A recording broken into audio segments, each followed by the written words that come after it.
At dahil hindi na naman nga ako mapakali, nagsukat ako ng ilang gravel bike sa Bike Plus. Mabuti na lang, mababait ang mga staff ng Bike Plus sa SM North EDSA. Lalo na to, napakagaang nito mga master. Kukunin ko na sana to kaya lang pera na lang ang kulang.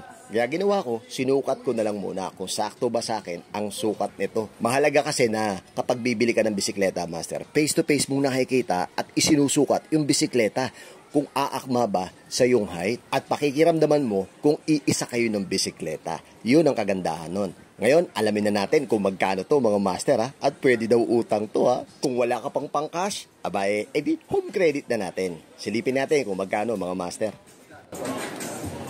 Okay, 58,300 SRP yun. Pero na kasi sila na ngayon ng 52,470 sa Bike Plus. Home credit. Pwede, sir. Home credit. Pero home credit dito. Ang down payment siguro mga 5, 10, 30%. 30%. Pero kung hindi naman first time, Zero down, sir. Meron po, sir. kapag hindi naman first time. Pag hindi first time, zero down payment. Papunta nyo na rin Bike Plus, SM North. Tama.